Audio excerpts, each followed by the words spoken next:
MC Cuts broke down bambi in the middle of a session. Kati bangambye Pengo okyogera coach.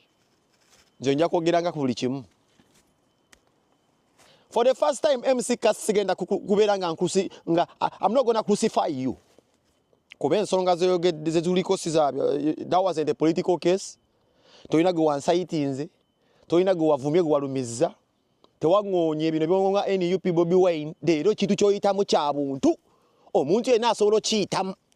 Anti awo Lucifer nze di master wabyo kubuulirira business. Kakati Balamu njagala katambi kano bakakutaginge mu Balamu. Bakutaginge mu katambi kano Balamu. Katsi lwalifa. Niwe ndiba siriiwo oba wendi nja kujjukiza. Oba abantu bali kujjukiza. Ntoyina omukono mu kufa kwa Katsi. Ojja kuba n'omukono mu kufa kwa Katsi wadde nga buli muntu ajja kufa yadde nga Katsi ayina ekirwadde kiyinza omutta essaawa yonna. Naye ojja kuba naawe n'omukono gw'amaanyi mu kufa kwa Katsi mu kuspeedinga up process y'okufa kwa Katsi. Mpuliriza Balamu. Ojja kuba oyinamu omukono 9 ku buli 10 lwaki. Ebintu byonna ebireetera omwana ono okubreakinga down nze ndatandise obisoma. Abantu bamusuubiza ebintu. Kino ekintu bannange ekintu ky'omuntu okusuubiza mwe mukirabanga ekintu ekitono. N'omuntu akuzzaamu essuubi. Omuntu akugamba dda vova mulayini eno dda wodda mulayini eno mbw'ofuna kino.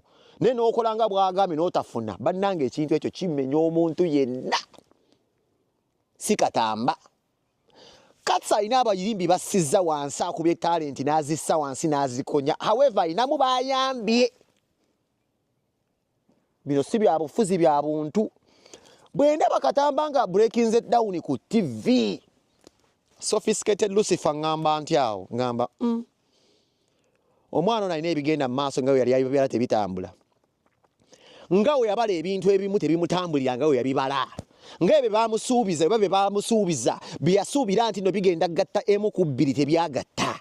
The man is having a very aline meme niwe yandibadde nga ngumu etya bambi bajukubyemu ebituli atende waliddwa. Now this is where brother needs real help.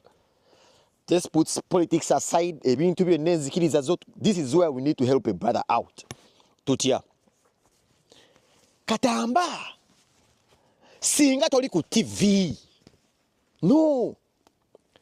Katamba tiyandibadde ku TV baganda bange. Ebyo Balamu byamugamba bagenda mufuula ambassador kiyalina okukola. Katamba ali mu state nga talina kuhasiringa nnyo kuba na muntu gwe bayita mukama wange nga akyafollowinga rules and regulations governing radio ba TV. Kuba twerabira nti naye bambi alina obukosefu musajja mulwadde kati ekyo kye yakoze ate okuva ku TV. That is a crime actually. Awalina rules of engagement ze yamenye ezikwatagana ezigoverninga TV n'ebyempuliziganya okuva uvi ku state ogwo musango. But we are forgetting this is a sick man. But a sick man yanibadde akola mpaka kwenkana ku myaka ki oba ku state.